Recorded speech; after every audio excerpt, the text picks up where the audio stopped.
Assalamu alaikum, everyone. My name is Sharifa, and I would like to welcome you to BIMA Professional Development's webinar on the NHS Islamic Institution by Dr. Rafaqat Rashid and Dr. Wajid Akhter. Before we start, can I check everyone can hear me?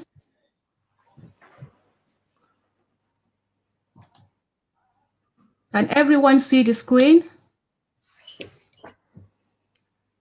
And you can put comments in the comment box just down on your slide down there.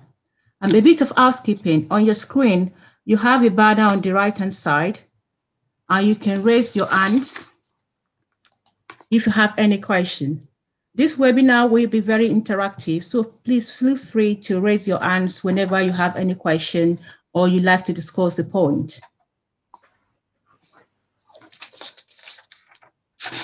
You will be sent some feedback forms at the end of the webinar. Please fill them in and leave your email addresses at the end, and we will send out some certificate of attendance. Now, I would like to invite Dr. Wajid Akhter to start his topic. Dr. Wajid Akhter is the GP and a tutor in the history of medicine at Barts. Assalamu alaikum. Wa alaikum assalam, Sister Sharifat, and assalamu alaikum to everyone who's attending. Jazakallah khairan. I'm actually just going to do a quick introduction to BIMA, unless you're going to do that, Sister Sharifat. Well, normally we say we should do that one at the end and with the slides. Okay, so I just want to give an introduction to the talk itself and hand over to Dr. Rafaqat, who is here, mashallah, to speak to us on the topic as well. So just a quick introduction onto the topic. It can sound a little bit controversial, but it's something that we want to ignite some thoughts and some thinking amongst healthcare professionals in the UK, because the NHS is something that we're all involved with, interacting with, or working in. And Islam is an important part to our lives. And it's interesting to look at how these two big parts of our lives, our spiritual lives and our working lives, can come together. What are the differences? What are the similarities? And what are the lessons that we can take from there? So without going any further, Sister Sharifat, if you could introduce Sheikh Dr. Rafaqat, inshallah, and he'll begin.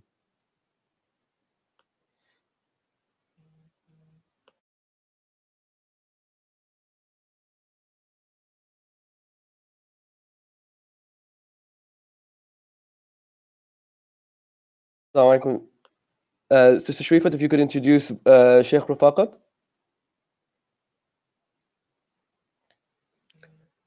I'll introduce Sheikh Rafaqat, inshallah.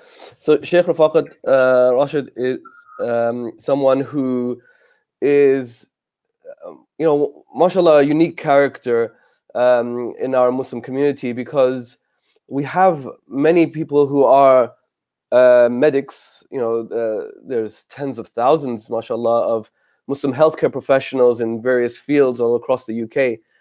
And we do also have, alhamdulillah, a good number of Muslim alims and scholars out there as well, who are teaching in various mosques, madrasas, and institutions across the country.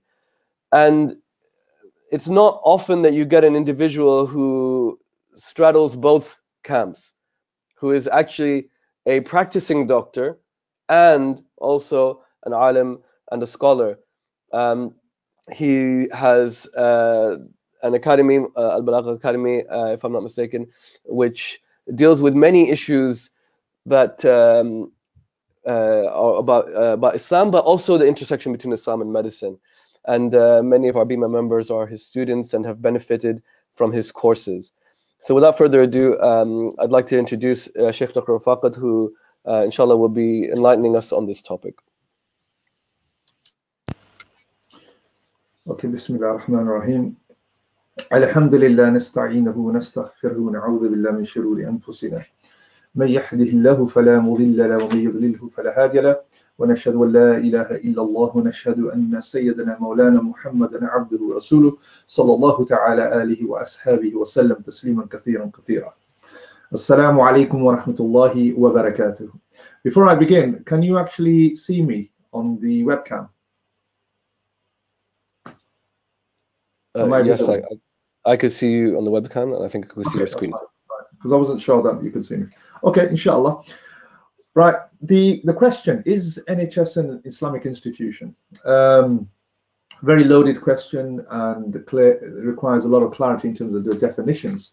So what I'm going to do is, initially, I'm just going to talk a bit about the NHS. My actual role, other than teaching more specifically the fiqh on medicine to people all over the world internationally. We have courses, online courses, where we deliver to courses related to Islamic fiqh in terms of medicine and various other areas related to that on Al-Balagh Academy, and we deliver to students from many, many different countries. We have medical professionals from a number of different places around the world.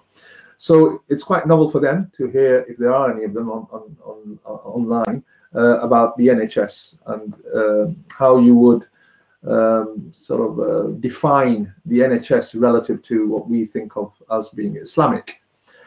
Now, what I will do is I will speak, but generally speaking, the idea would be to make this as interactive as possible. So please do, if you have any questions, if you have any statements you'd like to make, then use the forum and the chat or whatever, and put your questions forward.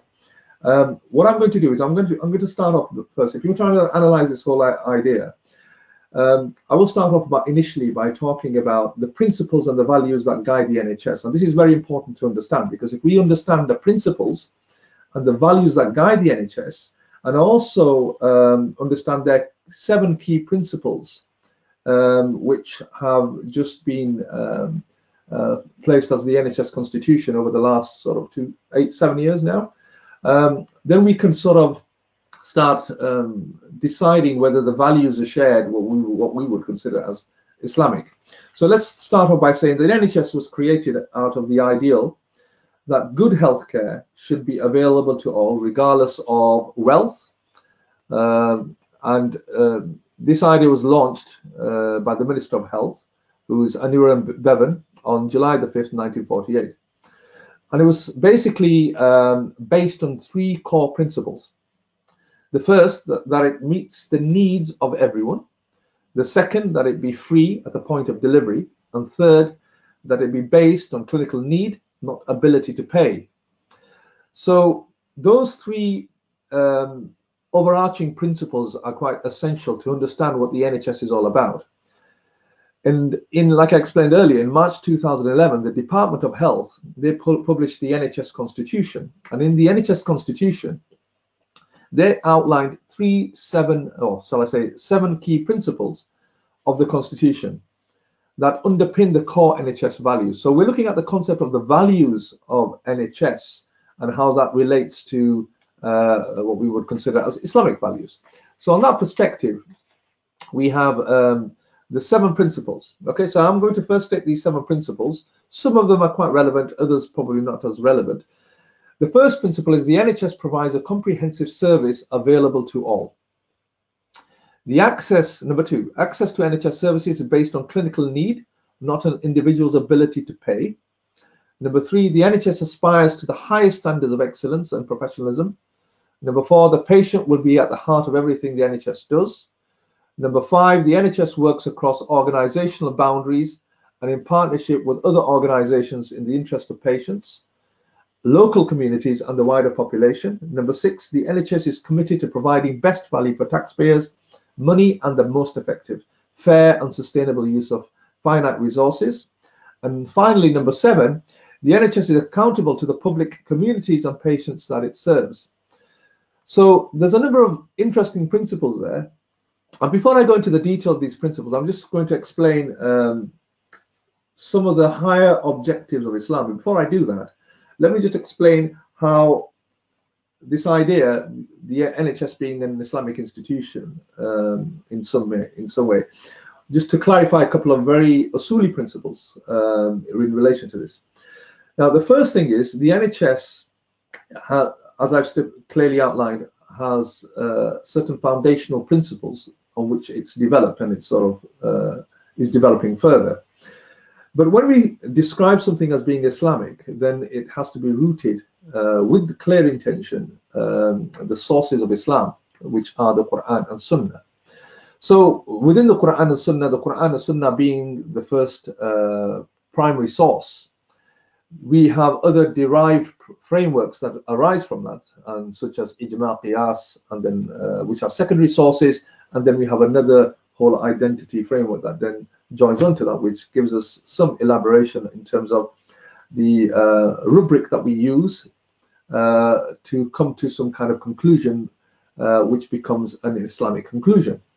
So if I use this rubric and you use the rubric, and we are both experts in Islam, Islamic knowledge, then your conclusion may be different to mine. We've used the same rubric, but our conclusions have differed, and that may be due to a number of different reasons. It could be related to historical accounts, geography, many different sort of elements come into this. Some of the principles that you apply are maybe different to the principles that I apply.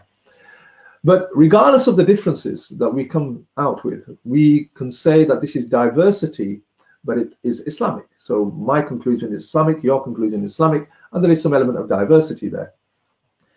Now, so from that perspective, the NHS is not Islamic, but there are certain values that it shares that fall in line with what we would consider as being Islamic in nature, because from our framework, the outcomes are similar, or the principles are similar. So from that perspective, let me just explain a couple of things, which are, number one, interesting, and number two, will give you some kind of idea about the higher objective of Islam, which will give a broader context to why the NHS is an excellent institution, which really does play a very important role in being able to deliver on what we as Muslims consider valuable and good. So the first thing is what we call the maqasid al-shariah. Okay, so these are the higher objectives of Islam. So if you go back, draw up all the rulings about Islam in the Sharia, we come to 5 higher objectives, and these have been decided upon and developed, and many ulama have commented on them, and they sort of come to a conclusion. There are 5 main higher objectives. These 5 main higher objectives start off with hifz ad-din. So this is the preservation of Islam. So that many of the rulings that we have, setting up masajid and so forth, they're all there to preserve our religion, our faith, the fundamentals of our deen. So this may be related to tawheed, the oneness of Allah subhanahu wa ta'ala, and many other sort of components related to this. And one very, very important aspect of our preserving our deen is our health, because our health is important. That includes our psychological health and our physical health, because other than that, if we do not have good health, then we are not able to perform our ibadat. We are not able to perform our prayer, our worship, and psychologically we cannot connect spiritually the way that Allah subhanahu wa ta'ala has made us a mukallif, somebody who is accountable for our deeds, so that we can now engage with the kalam of Allah, the Quran, and also connect with Allah subhanahu wa ta'ala and enact some of those commands that Allah subhanahu wa ta'ala has obligated for us. So for that reason, our health plays a very, very important role. The second is hifz al-nafs, which is much more directly involved with what, in essence, health endures. And hifz al-nafs is about preserving life. So in this case, there are many concessions that you will see in relation to the Quran. So there are those overarching rules, and as a result of certain concessions that Allah subhanahu wa ta'ala has given us, such as fasting. So fasting is obligatory upon us during the month of Ramadan. But if we are unwell, or we are traveling, or we are undergoing some level of hardship, then we are exempted from fasting for those particular reasons. And the reason that is because of hifz al-nafs, to preserve our health. So if we are unwell and we begin to fast, we may become worse in terms of our illness or sickness. So Islam allows for that and gives a certain level of priority and makes it a higher objective to preserve our health. The third is hifz al-aql, and hifz al-aql is about preserving our intellect, which is very, very important as well. So when it comes to hifz al-aql, this is about preserving our ability to comprehend the world and to reason properly, so that we can appreciate, we can do the tadabbur fi ayatillah, basically ponder of the signs of Allah subhanahu wa ta'ala around the world, and that will connect us spiritually, affect us psychologically, and have an impact on our spiritual heart.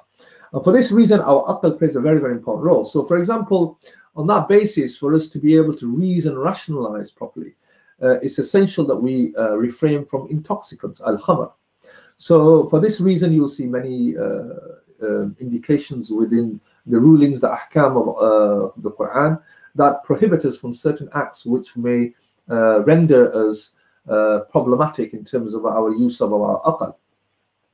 So that again connects with this idea that by enduring an ability of reason and good rationality, then we connect with the world better, and that helps build and develop our society. So this is a very important element that is preserved in Islam.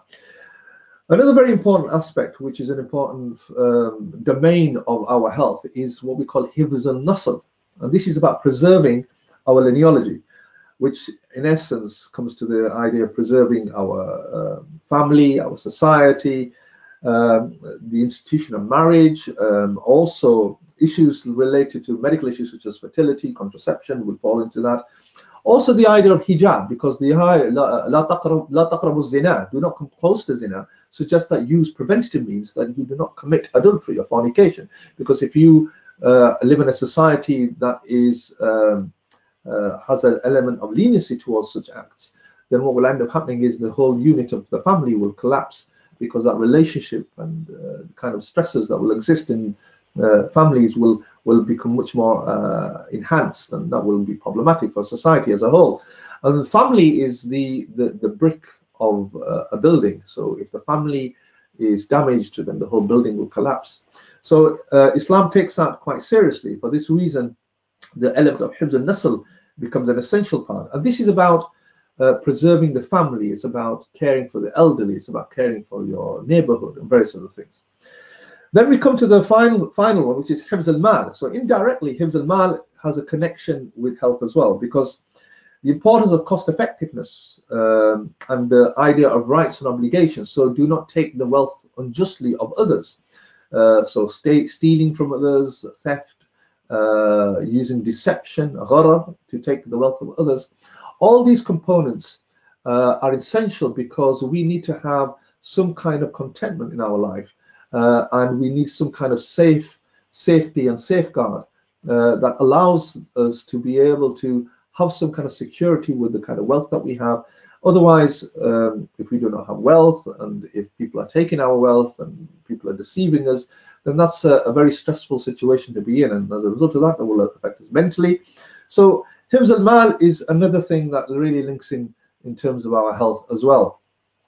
So having said this, the next sort of thing to understand here is this idea of recognizing that our health is an essential part of Islam, and for our health to be considered a sense of importance and how it links in with the NHS, you will see that number one, the Prophet sallallahu alaihi wasallam on numerous occasions has, which has been narrated by many of the companions radiyallahu anhum, regarding the fact that the Prophet sallallahu alaihi wasallam has mentioned a number of hadith which states that we should go out and we should seek medical treatment for our illnesses.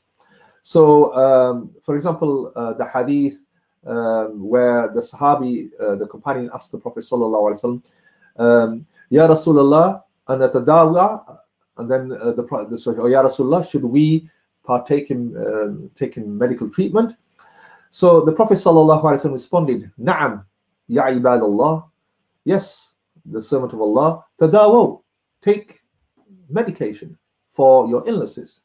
فإن الله عز وجل لم يدع داء إلا وضع له شفاء غير داء واحد. So then the Prophet ﷺ responded, indeed Allah subhanahu wa ta'ala has not placed an illness except he has placed a cure or a form of treatment for every one of them. So قالوا ما هو, and then except for one. And then they asked, Ya Rasulullah, what is that? And he said, Al-Haram. Al-Haram is related to old age. So clearly this hadith is indicating that there is a cure for everything. The question is, have we discovered those cures?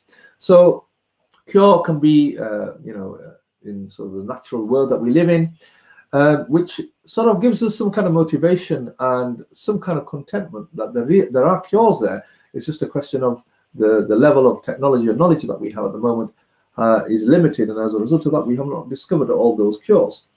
So that's the first thing. The second thing to sort of grasp is this idea of the fact that you will see that many physicians throughout history have played a very, very important role from the Islamic world, who have been, many of them have been Muslim scholars. They have had specialities in many, many different areas of philosophy, and kalam, fiqh, usul al-fiqh, tafsir, and many, many different sciences that they managed to grasp. And at the same time, they've held their position as physicians within their community. And you will see some of their works. And one essential sort of aspect of this, which I'll talk about later on, which is more to do with the virtue of medical professionals, but rather is about understanding this whole idea about having an institute where we are serving humanity. Okay, so you will find, even historically, you will find many hospitals, this whole institute of hospitals arose in the Muslim world, where the poor were cared for. There was no differentiating between the rich and the poor in that sense. Everybody was treated equally. And you will see many, many examples of this in terms of the sort of the motivational factors that you find even within the verses of the Quran. So, for example, the verse of the Quran, "Man qatala nafsin bighayri nafsin wa fasadin fil ard, فكأنما قتل الناس جميعا ومن أحيا فكأنما أحيا الناس جميعا." So this is a verse of the Quran which basically states that one who kills without justice, without just, or causes corruption on the earth, yeah, it's like he's killed the whole of mankind. And one who gives life to somebody, it's like he's given life to the whole of mankind. And you will also see verses of the Quran which talk about this idea of discrimination, and Muslims should have some element of abhorrence towards discrimination. So you see, for example, وَجَعَلْنَكُمْ شُعُوبًا وَقَبَائِلَ لِتَعَارَفُوا إِنَّ اللَّهَ أَكْرَمَكُمْ عِنْدَ اللَّهِ أَتْقَاكُمْ إِنَّ اللَّهَ عَلِيمٌ خَبِيرٌ. So Allah subhanahu wa ta'ala talks about us being tribes and so forth, and Allah has made us different. And the reason why we are different is so that we recognize each other, we see each other's views and our cultures. And by doing that, the best of us are those who are the most pious, the greatest ones, who have the greatest level of taqwa, the greatest God-fearance. So we are given our status on the basis of not color or our race or ethnic background, but rather on the basis of our relationship to Allah subhanahu wa ta'ala and how pious we are.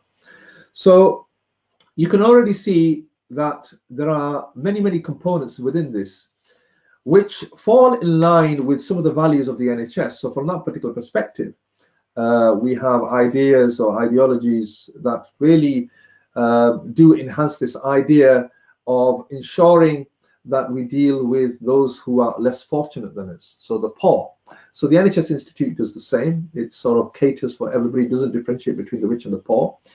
The second is about equality in health, so ensuring that we are reducing inequalities, and that is another aspect of Islam that enhances this idea that we should care for each other equally. We should not differentiate on the basis of the race, the background, their gender, and various other things. And then finally, this level of accountability that the NHS is pushing forward as a value or a principle, and that is something that we have sort of repeatedly through the Quran, which is about the fact that we should give to society, we should give and we should care for society, and as a result of our caring, that includes sort of those abilities and the skills that there are great ni'mah, blessings that Allah has given us. So your role as a physician, a clinician, is a very, very important role, because that role clearly identifies that you are endowed with certain skills and abilities, and you should use that to give to society. So the NHS institution allows us to be able to do that. But Islam goes beyond these ideas. It goes beyond these ideas in many, many different ways. And I'm just going to fundamentally outline a couple of those, what they are. And before I do that, I noticed that we're already sort of about 11:30. So inshallah, what I will do is I will allow our other speaker to mention a couple of things. And what I will do is I'll then come to some kind of conclusion in terms of what Islam can offer the NHS. What values, additional values Islam can give to the NHS. And also in relation to us Muslims who are physicians and are clinicians, what does Islam expect us to do in contribution to the NHS? And in terms of the things, how should we behave? What are the adab? Because this is a science that is extensively written about historically, which talk about what we call the adab al-tabib. So these are the akhlaqiyat al-tabib. So these are really in relation to our conduct, our behavior. How should we behave? How should we conduct ourselves?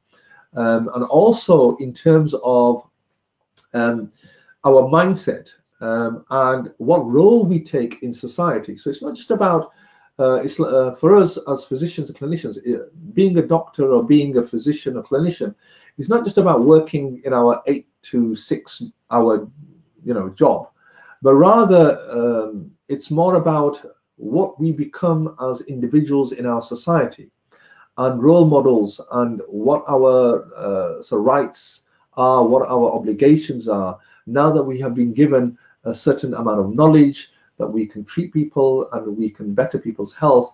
So what does that entail for us as individuals in our society, and what should we do to ensure that we achieve those kind of expectations? So inshallah, I will pass this on to others if there's any questions that anybody would like to ask. And what I will do is, towards the end, I will elaborate on some of these ideas that I've just talked about, inshallah.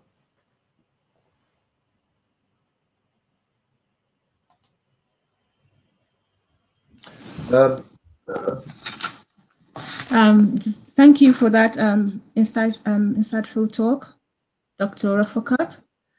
We got some 3 people with questions. Okay. Are you happy to take them now? Yes, I can take the questions, but I'll try to make it as relevant to this session, because I noticed some of them are sort of a bit off the topic. We have, I think, Ahmed Ilyas, who's asked the question. I had 2 questions I wanted to clarify later on. I don't know if this is outside the scope of this talk. One is about around contraception, prescribing as a GP, and the other is about GP examination of opposite gender, or if you had a good resource around this. Okay, these are issues related to fiqh in terms to medicine. I will briefly answer those questions, but I prefer if the questions were quite relevant to today's topic. We have a whole course which is quite extensive. It's very unique. There is no other course like this anywhere in the world, and I really mean that with full sincerity. There's no bias in what I'm saying. And in this course, it's quite an extensive course. We have approximately 60 students who sign up to this every time, and we have to limit the numbers because we try to make it as interactive and as personalized as possible. What I highly recommend is, if you have a real interest in this area, you feel this is important for you, then I highly recommend you join this course. And later on, inshallah, I'll give you some details to that. But generally speaking, prescribing contraception is permissible. You can prescribe contraception. You don't have to go into the details of questioning the couple about this. This is falls in the remit of what we call al-i'anatu ala ma'siyah, which is basically helping in sin, or assisting in sin. And there are certain qawaid, certain principles in that we can use, which allow us to be able to prescribe that medication. And there's a rukhsa in this, there are concessions in this doing that, even with couples who are not married. Your other question regarding examining opposite gender, yes, it falls into the concept of durura or haja, which is necessity and need. And on that basis, and also on what we call mushaqqa, difficulty, and hardship. So on that basis, you can examine the opposite gender, but with certain conditions, and you need to learn those conditions. What I recommend is come onto the course and you learn what those conditions are. Some of the other things to elaborate on is we have Khatija, who's asking, please may you elaborate with regards to the adab of Muslim doctors and students within the NHS. And I will talk a bit about this. I think this is very, very important. So I'll come back to that. And then the final question I have from Sadiqa is, I'm an RN and the only hijabi in my workplace. I've been indirectly discriminated. How would you go about trying to confront them? Okay, right. Let's just deal with the question of adab. Before I go into that, let me just elaborate on a couple of very important things in relation to this. The first is the issue related to adab. Now, when we talk about the idea of adab, let me just demonstrate the importance and the sort of spiritual position that we have as physicians or clinicians. First of all, you will find that many of the physicians, historical physicians and clinicians who are also ulama, historically classical ulama, have written extensively on the science of adab of tabib, the sort of etiquettes and the characteristics that a physician should have. And I'm going to read out some of those quotes for you. So this is basically in what we call Kitab al-Tib. So the Kitab al-Tib al-Ruhani of Abu Bakr al-Razi. Abu Bakr al-Razi was a physician and a Muslim scholar. And he describes, so this is the exemplary physician. He talks about the exemplary physician must cultivate good moral character, good health, and be cultured in manners, i.e. he must listen more and talk less. And we also have, for example, Adab al-Tabib by Ruhawi, who says that he should train by employing good morals and actions with sympathy, mercy, gentleness, chastity, courage, generosity, justice, and do not aim for an excess of worldly riches. The physician with exemplary adab is one who truly fears Allah subhanahu wa ta'ala. So according to Imam Ruhawi, he's saying that physicians should not have a concern for wealth and should not be bogged down with this idea of financial incentives, but rather our whole life, and it becomes being a physician is a life career. It's not something that you do whilst you go to work. And this is something that the West has really sort of emphasized without that intention. And that is by giving you a role as a clinician at work. What we start doing is we start behaving like clinicians when we go to work, but when we come home and we are out there in our communities, we sort of disengage from that. And the importance is that we should always be what we are, because that is a skill set that Allah subhanahu wa ta'ala, knowledge that Allah subhanahu wa ta'ala has given us, and we should use it in all means that we have. Then we have a very interesting account by Imam Razi, who talks about in his kitab Akhlaq al-Tabib.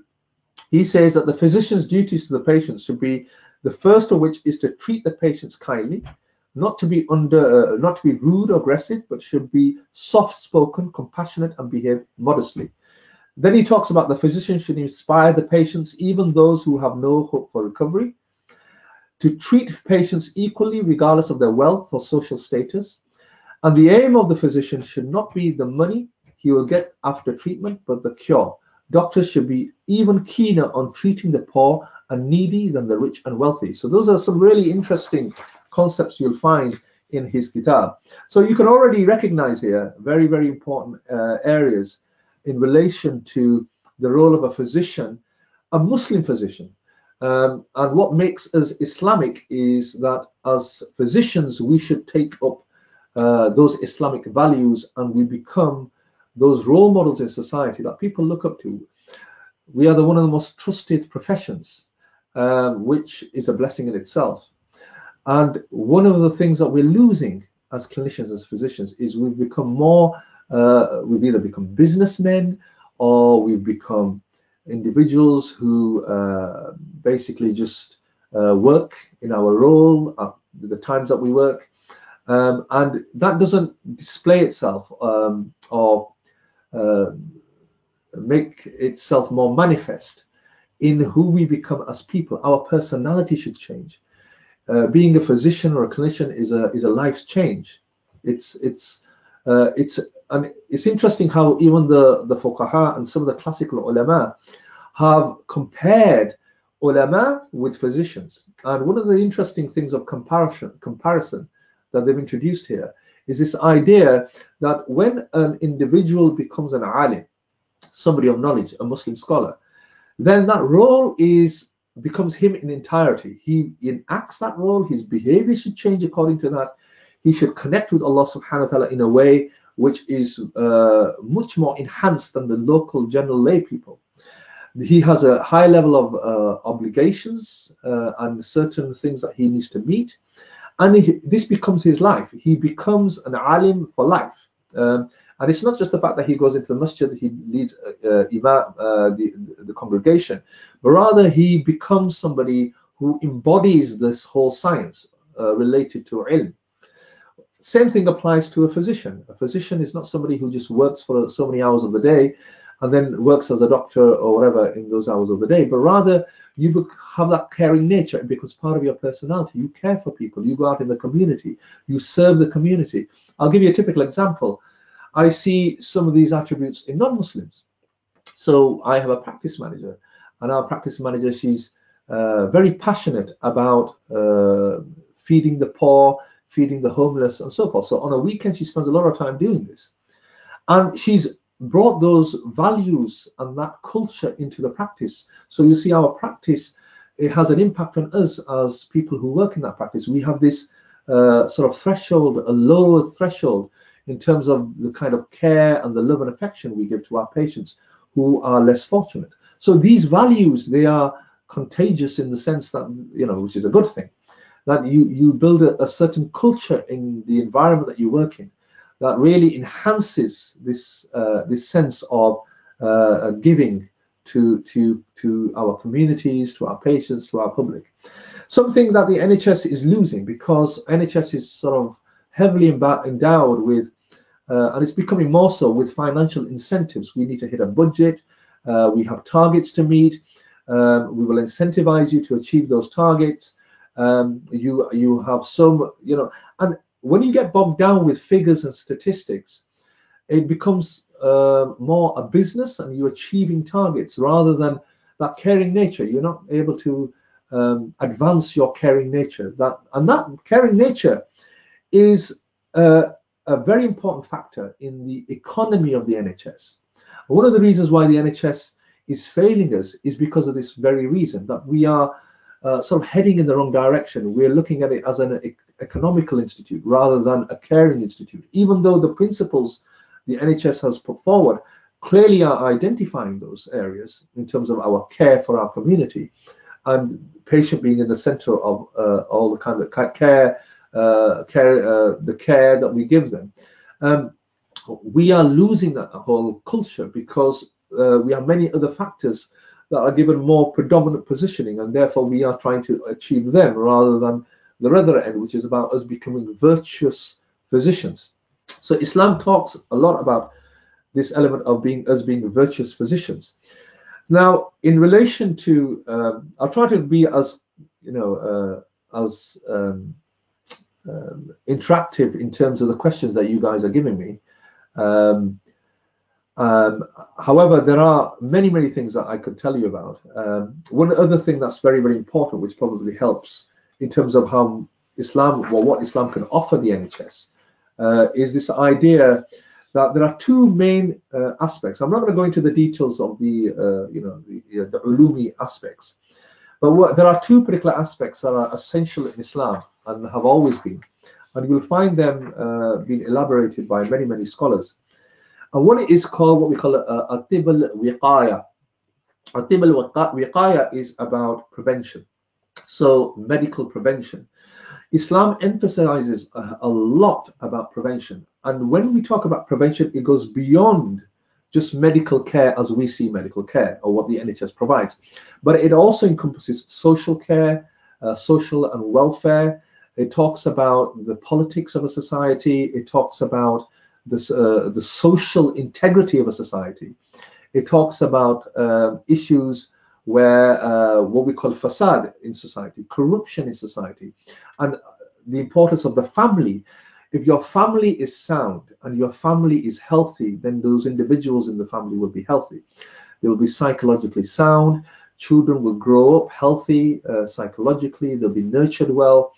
And this helps a family unit. There is a certain responsibility on families to take control over their health. What NHS is doing, historically it's been spoon feeding in people and providing health at first contact and medicalizing a lot of things, a lot of these things which essentially should not be medicalized, but rather they should be aspects of how our societies and our communities should take a lead on and ensure that we care for. So for example, typical things like social care, which is a very, very important aspect of our health. Elderly people in your society, in your community, who cares for them? So we have nurses, district nurses who go out there, we have the social services who take care of them. But this is a responsibility of our communities. It should be our neighbors that should be doing this. And Islam emphasizes these ideas, these sort of conceptual approaches to care. And reality is, as our population is getting older, there's a greater need for this, and we're not able to financially sustain this. So you will see our social care services, our mental health services, our NHS services are just slowly collapsing. They're not able to sustain this because it's all about how people are paid to take certain roles in a certain job. It becomes their job, and then they are expected to hit targets and achieve certain outcomes. And this moves away from this idea of prevention. And prevention is not just about preventing in terms of lifestyle and health and diet, but about how society molds itself, the culture of society. So the other element is what we call tib al-ilaji, which is something that the NHS emphasizes probably more. And this is about cure and treatment, investigation, diagnosis, and all these elements, which clearly Islam, heavily considers a sense of importance. And as I was explaining the hadith, tadawo, the Prophet ﷺ says, seek treatment. Yeah, and also this idea that for every cure, for every illness, there is a cure out there. So go out and search for this. This is something that us Muslim physicians should be quite passionate about. So this is something that should be embedded within us as part of who we become. And not only that, our role in society as physicians is not just about us being a doctor in society, but we should partake in the kind of political oppressions in society internationally. So we hear the kind of charitable work that's happening when natural disasters occur. We should be at the forefront of this. If you've got the skills of the medical knowledge that you have, the skills that you have, you should be at the forefront of that. You should be a representation of what Islam is encouraging. So we have verses of the Quran that suggest so. We have kuntum khayra ummatin ukhrijat lin-nas ta'muruna bil ma'ruf wa tanhauna 'anil munkar. You are the best of communities. You are the best of ummah that Allah has created on this earth. That you are people who command good and you forbid wrong. So this should be something that should be embedded in terms of our character as people. So we should be out there helping our societies, caring for those who are needy in societies, which goes beyond my general practice. It goes beyond my locality. It goes national. It goes internationally. We should be flags of champions of true care in society, and that just doesn't just relate to health. It relates to issues of oppression, political oppression, and various other things. So this is a very, and our akhlaq, we should be honest. We should have this sense of integrity. We should be considered as honest and truthful people who you can confide in, people you can feel that if you are troubled, then you can go to them and they will care for you and they will instruct you and guide you. And this is a very, very important. Just like ulama have this role, physicians and clinicians are the next category, the next daraja, or the next tabaqa of people who have been given the responsibility to care for society. The ulama deal with the ruhaniya, the spiritual nature of people. The physicians and the tabib, the doctors, they deal with the physical nature of people. And that's a very, very important role that we have. I will try to deal with some of the other questions that you have. Just bear with me. I can see there's quite a few questions coming in now. So if you are the only hijabi in your workplace, how should you deal with this? I think that confidence and that yaqeen, that level of certainty in your faith, is a very, very important thing. So your spiritual nature is a very important thing in terms of how you address colleagues who you feel are discriminating. One very, very important thing is that you must maintain your identity as a Muslim. That's absolutely essential. But maintain it within a framework where it's safe for you to work there. At the other end to this, it's also essential that you maintain your attributes and your akhlaq, the way you deal with individuals. You should be good to them, and you should maintain your attitude. I'm going to finish on. I'm going to leave this to the next.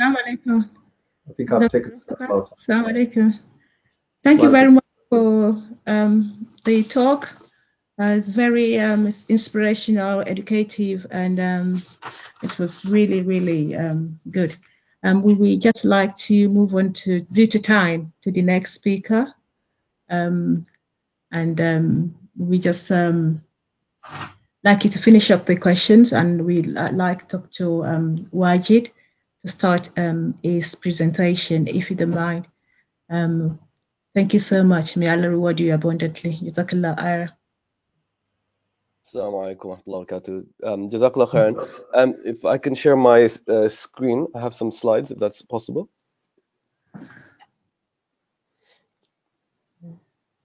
There we go. Jazakallah khairan. I'm hoping you guys can see my PowerPoint. أعوذ بالله من الشيطان الرجيم بسم الله الرحمن الرحيم. Jazakallah khairan to Sister Sharifat for chairing, and Dr. Rafaqat for I can control keep the slide from here, and Dr. Rafaqat for that enlightening talk. It's always slightly intimidating going after you, because I think you've had the dessert and now these are the vegetables. But we'll make an attempt, inshallah. So I want to begin first with a story. And this is looking at healthcare in an Islamic historical context.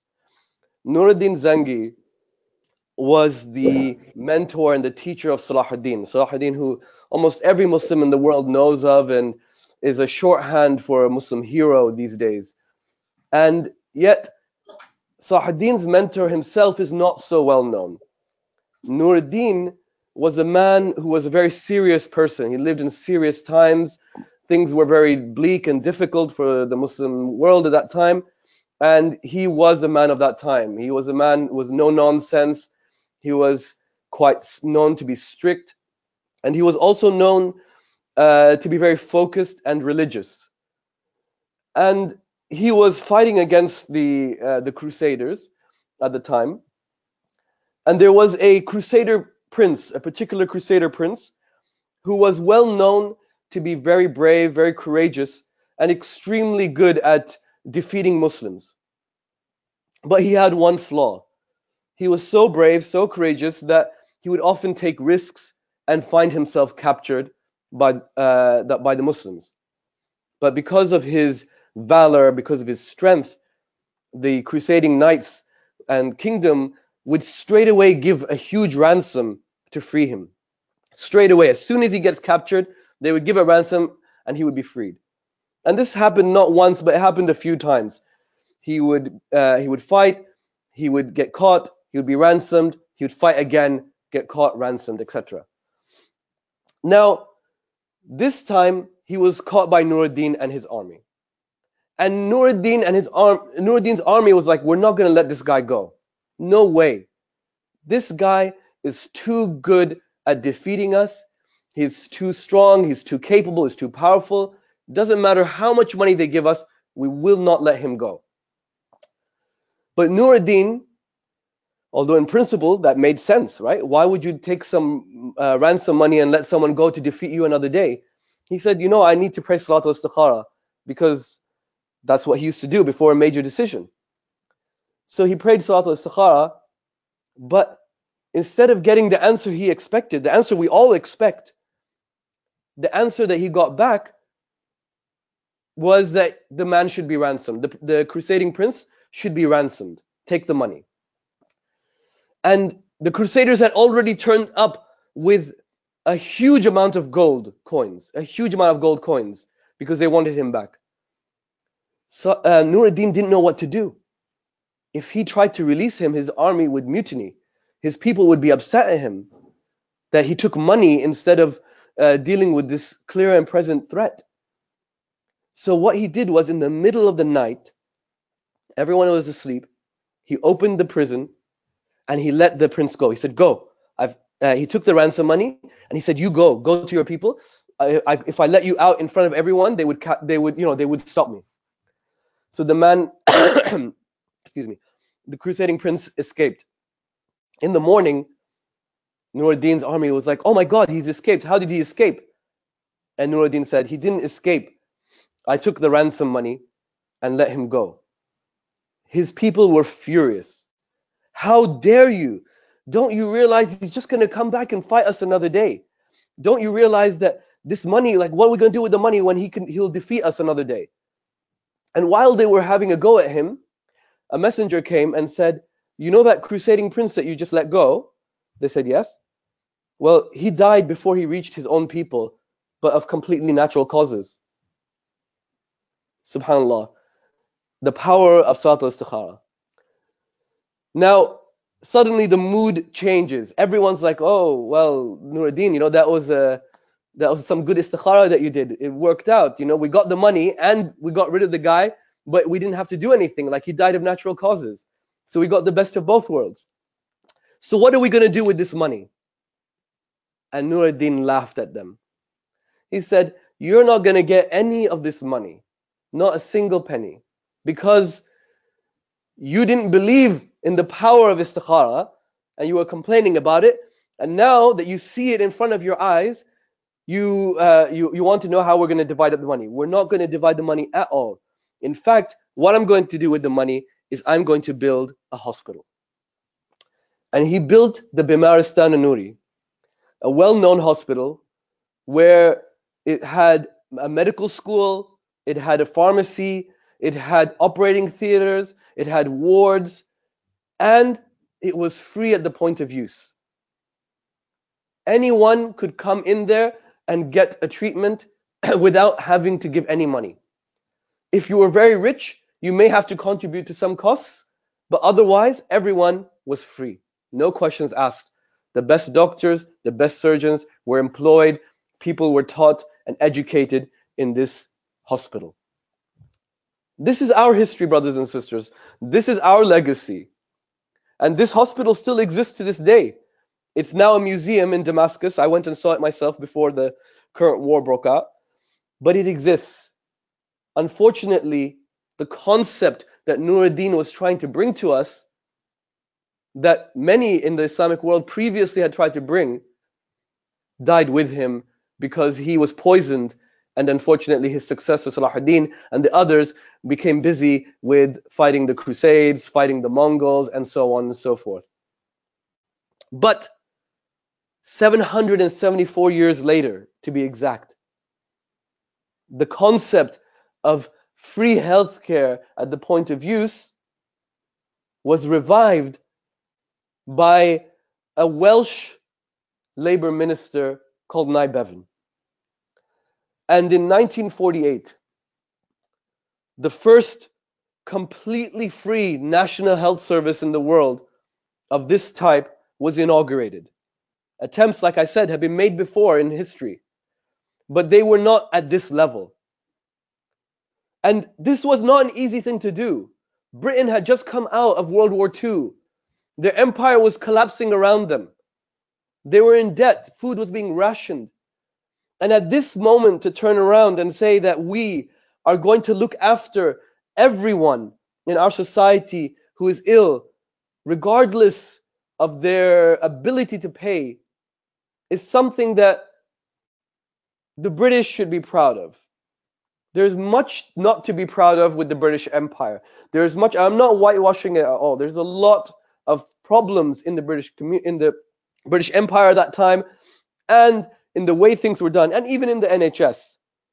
But certainly, the vision with which it was created was something that is worth being proud of.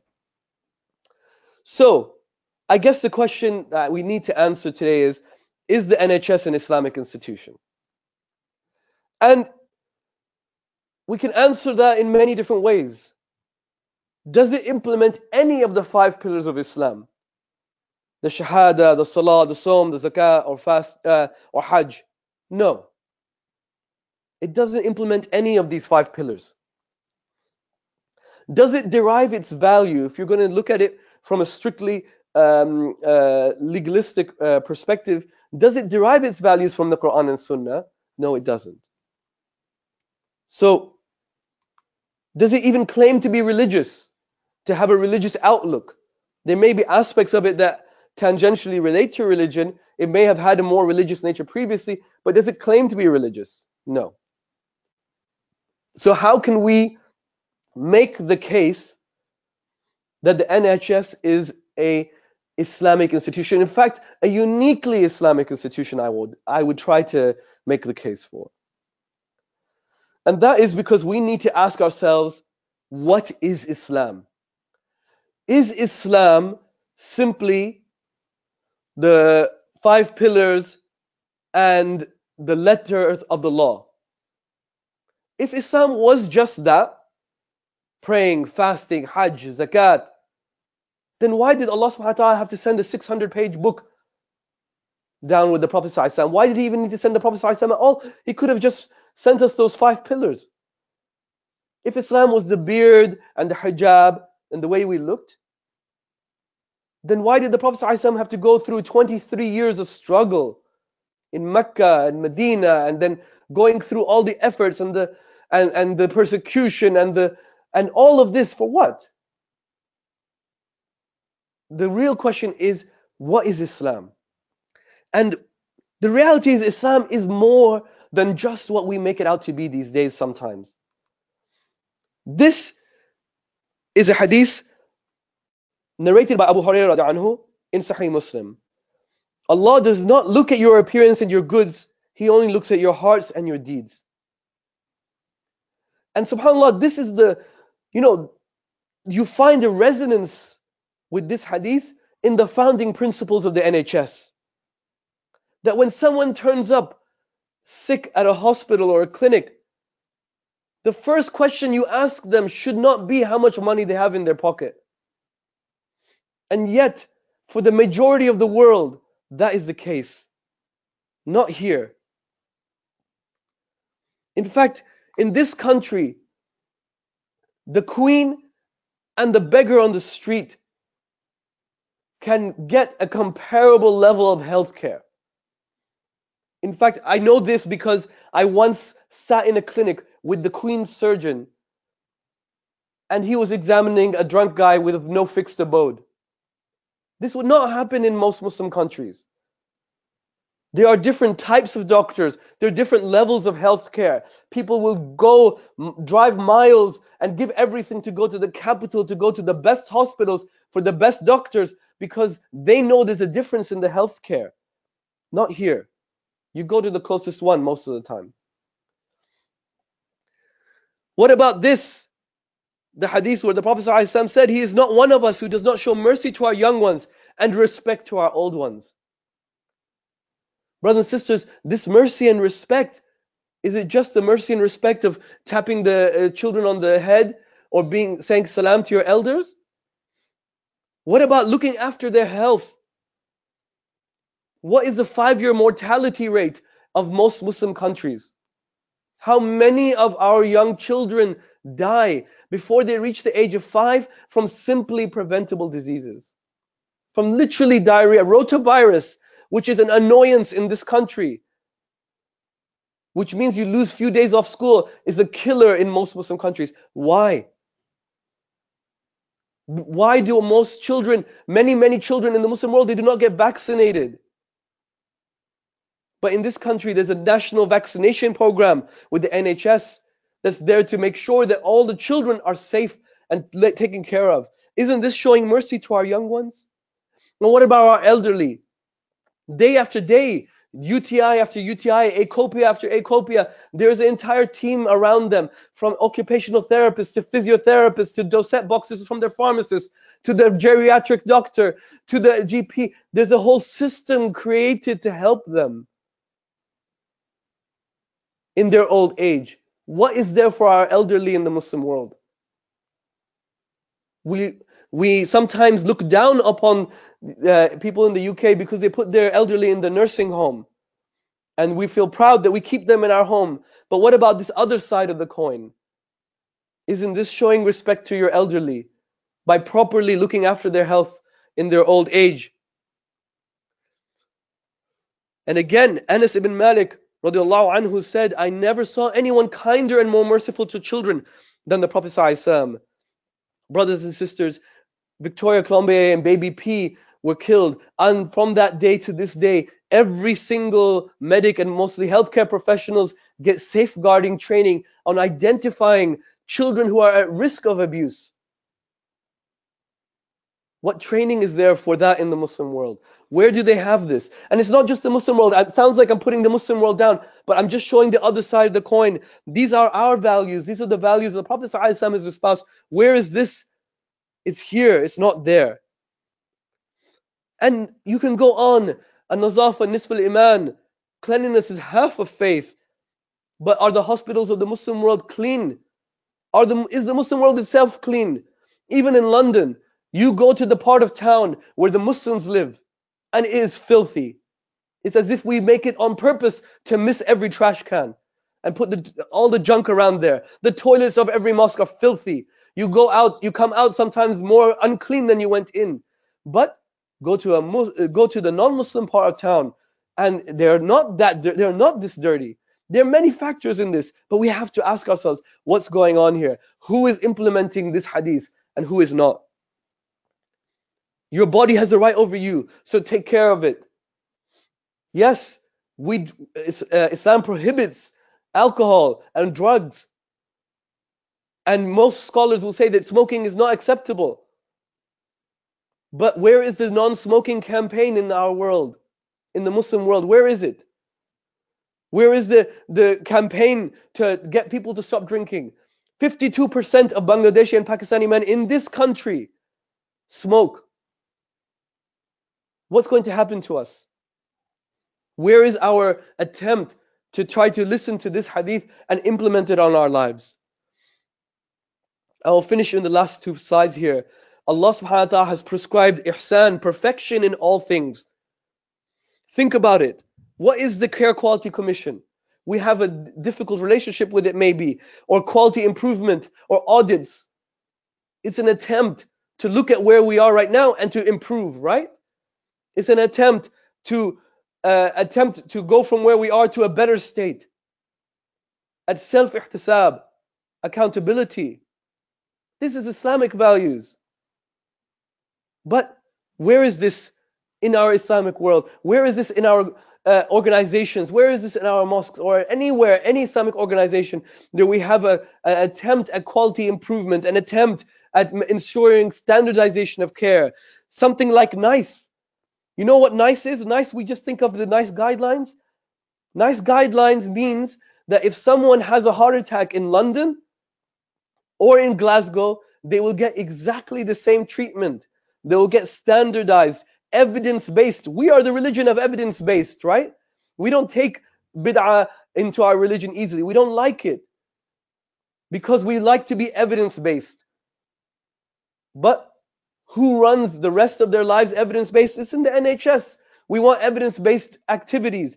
So if you have a heart attack in London, or a heart attack in Glasgow, or in the Welsh countryside, you will get the same treatment.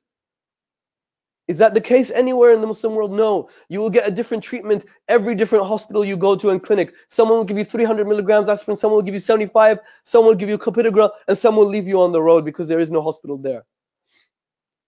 So my brothers and sisters, let me conclude on this point. A few months ago, myself and Dr. Sharif, the president of BIMA, went to the Federation of Islamic Medical Associations conference in Jordan, where you had the Islamic Medical Association leadership from all across the world around the conference table. And the agenda for the whole day was that each Islamic Medical Association was to stand up and tell the others what they had been up to that year for 10 minutes. And so it began. The Islamic Medical Association of Kenya, the Islamic Medical Association of Saudi Arabia, the Islamic Medical Association of Malaysia and South Africa, and so on and so forth. And they were talking about amazing things. They were talking about how they had raised so much money, and then they had opened up a cataract clinic. They had worked so hard and brought so many doctors together, and they'd given vaccination in this village. They had done these operations. They had cured these fistulas, so on and so forth. And towards the end of the day, Dr. Sharif leaned over to me and he said, isn't it amazing how every single thing that every one of these people who work so hard, who put so much effort in, has said so far is completely irrelevant for us. Completely irrelevant for us because of the NHS. Because of the NHS, we don't have to worry about immunizing our children. We don't have to worry about trying to somehow get some cataracts for 20 people, and who knows what happens to the rest. We don't have to worry about what happens, sorting out ambulances. This is the responsibility of the National Health Service, and they do their job. There are many problems of racism and sexism and inefficiencies and inequalities in the NHS. I'm not papering over that. However, subhanallah, this is an institution that, even though if we look at Islam from a singular perspective, from the 5 pillars and the way that we've been taught now to look at Islam from a very narrow angle, it doesn't look Islamic. What's Islamic about it? But actually, this is an institution where many Islamic principles are alive, and they're not in our world, in our organizations, in our communities. And this is where I come to you all. The message to you all. What is the action point? I don't want you just to hear this and think, wow, the NHS is so great and we're so rubbish. That's not the point. The point is to say that, brothers and sisters, each one of you are in a position, a privileged position, that you are Muslims, Muslim healthcare professionals who are operating in an organization that has many lost Islamic values, that has many Islamic values and principles that we have lost. And as our Prophet ﷺ said, that knowledge is the lost property of the believer. We have a right to it wherever we find it. And we have refound some of our Islamic values and principles in this organization. It's our responsibility to take it back to our communities. It's our responsibility to take it back to our masjids, to our madrasas, to our Islamic organizations, to our charities, and to our countries where our parents came from. Because this is something that Islam came to establish on earth. Not, Islam came to establish the Tawheed and the worship of Allah subhanahu wa ta'ala, but Allah subhanahu wa ta'ala has also told us that the most beloved of people to Allah subhanahu wa ta'ala is the one who brings the most benefit to the mankind. So we can bring more benefit to mankind, inshallah, by implementing some of our own Islamic principles that are found in the NHS back in our own communities. And this is the message I want to give today. And Jazakallah khairan.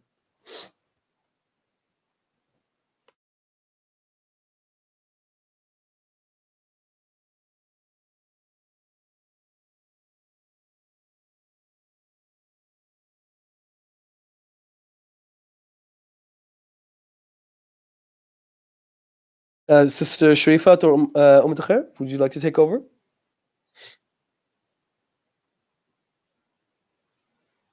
Jazakallah khair for that. It was an excellent talk, very inspiring, mashallah. We realize how important it is to have our NHS in place, and Ranid is, may Allah give us like a proper establishment as well. So Jazakallah for all the information, and Dr. Rafaqat as well. That was an inspiring talk. If anybody wants to learn more about fiqh of medicine, he can contact Dr. Rafaqat through Al-Balagh Academy. So, and just very quickly, a quick introduction about BIMA. So, and Jazakallah for all attendees. If you have any more questions, you can share through the info BIMA. Or Brother Wajid, do you think you have got a couple of minutes to take questions? Or should we move on to BIMA intro? If there are questions, I'm happy to take it. Dr. Rafaqat is much more knowledgeable than I, and especially in the fiqh questions that people are asking. But if there are any questions, them are the general questions. So if you're happy to, you can take them. Can you see your chat box, or do you want me to read it to you? If you could read it, I'm grateful. Like, thank you. Okay, this one question is from. I'll read it one by one. Quite a few questions they have been addressed to you. So, many doctors are burnt out, overloaded with demands of work and overtime and family. How can Muslim healthcare professionals deliver all of your helpful recommendations that could transform NHS without the time and energy and self-care required to deliver this? Dr. Wajid, please. Jazakallah khairan. I think this is it touches on an important point. We're not saying that the NHS is a perfect institution. I don't think anyone is arguing that. And as Sheikh Dr. Rafaqat mentioned very clearly, that there's an element of financial incentives being put in. There are many areas that it can be improved, and as mentioned by the Sheikh, that there are many areas that Muslims can add value, right? That to the NHS, where we can say that looking after, like looking after your employees, looking after those who are under your care is an important value. This is an Islamic principle as well, but the NHS seems to be not doing that as much as they could do, as well as they could do. So I think this is something that we can add value, inshallah, to the NHS, and we should try to encourage. But this only comes when we work together. So this is why, one of the reasons why BIMA was made is that many of us have ideas, but we are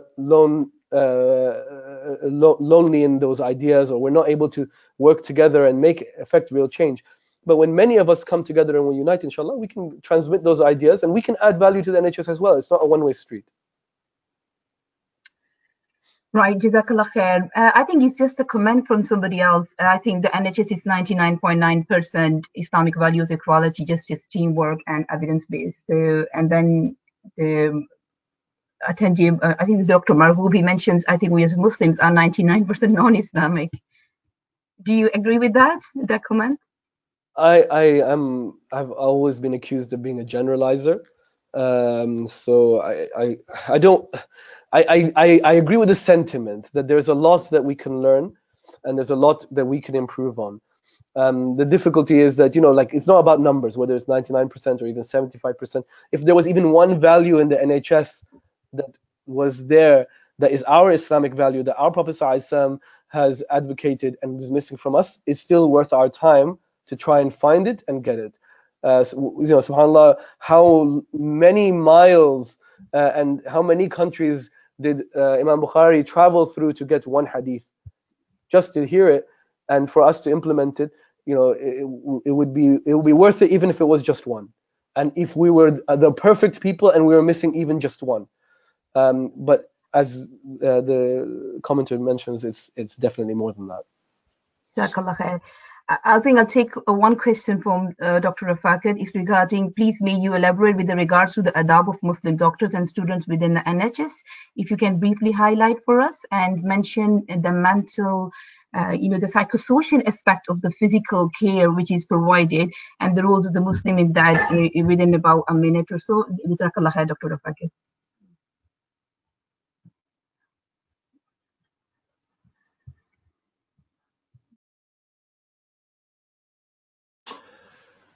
Bismillah ar-Rahman ar-Rahim. I didn't really catch the full question, but I think I picked up some of the important points of that question. I think the idea about our spiritual component of our health and how that relates to our physical is a very important part of how Muslims should really deal with, more specifically, Muslim patients, as well as how clinicians deal with Muslim patients. That level of engagement needs to be enhanced a lot more so. Now, everybody has a role in this. This is not just solely something that is a remit of somebody who's a doctor or a physician. So I'm picking up on a question that's here, which is related, and that is, how do you respond to claims that mental health issues only arise from a lack of religious piousness? And the response to that is that to have religious piety and to also have a greater connection with Allah subhanahu wa ta'ala brings an essence of what we call tawakkul, this element of reliance and trustworthiness. And that is very protective from a psychological perspective. This is very important because our psychology is very closely linked to our physical health. Now, if we are unfortunate, we end up with a physical illness, then clearly that is because of chance, and it's ordained. Chance in the sense that that's how we see things, but reality is it's been ordained. There's an element of taqdeer, this element of destiny that we all have. So when we appreciate that and we recognize that this is all planned, and then it's all a plan of Allah subhanahu wa ta'ala, and what reality of this is that this essence that we are being tested. So it's a form of ibrah, it's a form of a test for us all in terms of how we conduct ourselves, whether we have sabr, whether we are patient, or whether we have shukr. Are we grateful to Allah subhanahu wa ta'ala that He has given many, many other things to us, and we appreciate those things. So our life in this dunya is in essence an ensemble of all those things, and how we behave and conduct ourselves, even with the stresses of life, which are in essence some of the most important stresses of our life, and probably the most serious of them are our health, be it physical or psychological or mental and spiritual. So going to this question about how piety plays a very, very important role, the idea there is that you have protective factors in our deen, which strengthen us psychologically, that we can deal with some of these stresses and some of this hardship that we have. And I think that's a very, very important part of also the idea of how we perceive illness. So if you are in pain, do you perceive that pain as something where my body has gone, is inflicted with a certain illness, and this pain is as an outcome or a result of this? Or do you perceive pain in the sense that this is my body recovering, this is a blessing that Allah subhanahu wa ta'ala has endowed me with, that my body is able to do this, my immune system is able to deal with this, then you will see this whole thing quite differently. And that helps in many different ways in the recovery of an individual. So from that perspective, I'm hoping I've addressed your question. I didn't really pick up on the question in its entirety, but I think it's important that spirituality becomes a very important part of our treatment plan. In the NHS, because the NHS is a secular institute, it's very difficult for us to do this, but that doesn't stop us from working in our communities and building institutes that deal with these issues, working with masajid, working with some of the Islamic institutes out there, working with organizations like BIMA, and sort of developing systems and processes within our communities that deal with those areas that the NHS is not able to deal with for whatever reason. And also acknowledging the real benefits and the values that we get from the NHS. And as our previous speaker was talking about some of these very, very important things that we have gained from the NHS, we should not undermine that in any form or manner and recognize that there is serious value in this. But we can add to this, and this is important, and that becomes an individual duty. You as an individual, what do you have to offer that makes NHS a better place? And what do you have to offer to improve the Jazakumullah khair. That's excellent, mashallah, and really inspiring, to be honest, with Brother Wajid and Dr. Rafaqat's talk today. And to be honest, I think when you talk about as an individual, I think BIMA and BIMA members and all the associates, they are playing their role as being and following the aims of our organization, because that's the main aim of our organization as well, to promote the better understanding of Islam and supporting the Muslim healthcare professionals and to provide the community services and as much as it could be done in Islamic manner. So yes, and before we end up the whole webinar, and Jazakallah, a huge thank you to all our attendees who have been really patient with us, and I apologize for any kind of inconvenience caused by any voice problem or in a delay in start or anything, but inshallah, hopefully you will join us again in our future webinars, and you will be more than happy to get involved in our this good purpose and a great aim and vision of BIMA. So BIMA is active in all the regions, is in Wales, England and Scotland. Everywhere we have our branches, and we have got loads of programs going on, BLS all over the mosque in the England, mashallah, and there is a training student team, and we have got different programs, SJT many interviews and all those, and they have got their own social activities as well. There's an advocacy team. We have got conference events. You name one of those, like where you need to be jump in or join us just in a professional development team. One of us is one of the webinar team. So wherever you would like to join, do not hesitate. Contact us on info@bima britishima.org. And once again, Jazakallah khair for attending and for joining us today. If any question is unanswered, please don't hesitate to email us, and we will forward it to our respected speakers. And if you want to join us, email again us on info@britishima, and you can join a relevant team. And before I end, there is any burning question or anything anybody wants to add on? I think you can see some flickering light here. Just give me a second. So, yeah, Jazakallah khair. So let's end up, and Bismillahir Rahmanir Rahim. Wal asr.